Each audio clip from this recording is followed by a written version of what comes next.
வணக்கம். வாராகி அம்மன் சப்த மாதர்களில் ஒருவராக போற்றப்படும் சக்தி வடிவம். பன்றியின் முகத்துடன் கையில் பல்வேறு ஆயுதங்களை ஏந்தியவாறு காட்சி தரும் அம்மனின் திருவுருவம் மிகவும் தனி சிறப்பு வாய்ந்தது. தீய சக்திகளிலிருந்து காப்பவள், தடைகளை நீக்குபவள், பக்தர்களுக்கு துணை நிற்பவள் என்று வாராகி அம்மனை பக்தர்கள் போற்றி வழிபடுகின்றனர்.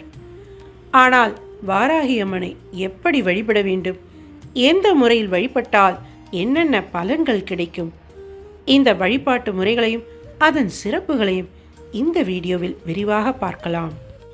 ஒவ்வொருவரும் அம்பிகையை பூஜை செய்வது பூர்வ புண்ணிய பலனால் வருவது. எதிலும் சக்தியே பிரகாசிக்கிறது. அந்த சக்தியை ஒரு இடத்தில் நிறுத்தி அதனுடைய பேரருளை பக்தி மார்க்கமாக வாராகி அம்பாள் என்று நினைவில் வைத்து அம்பாளை லயம் செய்து கொள்வதே உபாசனை என்பதாகும். அவ்வாறு தாங்கள் வாராகியை உபாசித்தால் சகலவிதமான காரியங்களும் நொடியில் சித்தியாகும். ஆதிசக்தியாகிய பராசக்தியின் படைக்கு சேனாதிபதியாக வாராகி தேவி அவதரித்தாள்.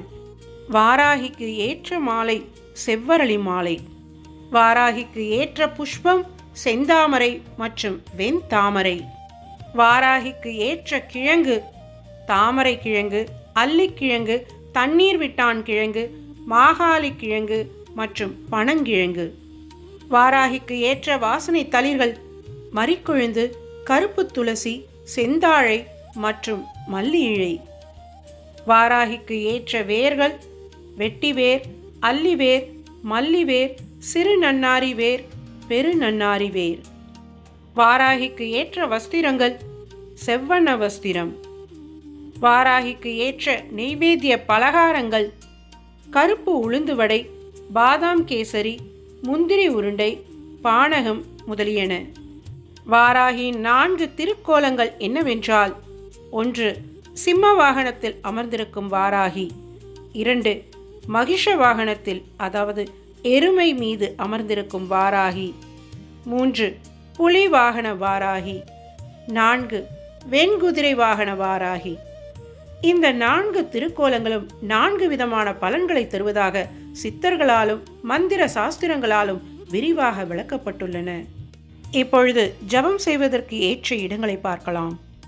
சுத்தமான இடத்தில், தர்பாசனத்தில் அல்லது மான்தோல் அல்லது வஸ்திரம் இவை மீது அமர்ந்து மனதை ஒருமுகப்படுத்தி இந்திரியங்களின் செயல்களை அடக்கி நிமிர்ந்து உட்கார்ந்து மூக்கின் நுனியை பார்த்த வண்ணம் ஜபம் செய்ய வேண்டும். பூஜை அறை, பசுக்கொட்டில், நதி தீரம், கடற்கரை, ஆசிரமம், ஆலயம், தீபமுகம் இவைகள் ஜபம் செய்ய சிறந்த இடங்களாகும். கிழக்கு நோக்கி ஜபம் செய்தால் வியாதி நீங்கும். தெற்கு நோக்கி ஜபம் செய்தால் வசியம் சித்திக்கும். அக்னி மூலை, அதாவது தென்கிழக்கு நோக்கி ஜபம் செய்தால் கடன் தீரும். மேற்கு நோக்கி ஜபம் செய்தால் பகை தீரும். ஈசானமாகிய வடகிழக்கு நோக்கி ஜபம் செய்தால் மோட்சம் சித்திக்கும். கிழக்கும் வடக்கும் நிஷ்காமியமானது. கருங்கல் மீது அமர்ந்து ஜபம் செய்தால் வியாதி விலகும். வெறும் தரையில் ஜபம் செய்தால் துக்கம் தொலையும்.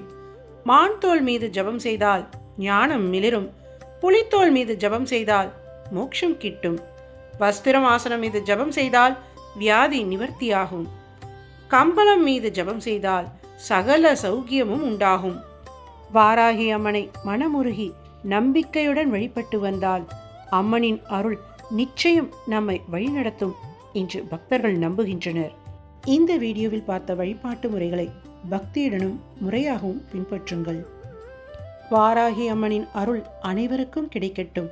வாழ்வில் இருக்கும் தடைகள் நீங்கி நிம்மதியும் வளமும் பெருகட்டும். இந்த வீடியோ உங்களுக்கு பிடித்திருந்தால் லைக் செய்து உங்கள் குடும்பத்தினருடனும் நண்பர்களுடனும் பகிருங்கள். ஓம் ஸ்ரீ வாராகி அம்மனை போற்றி.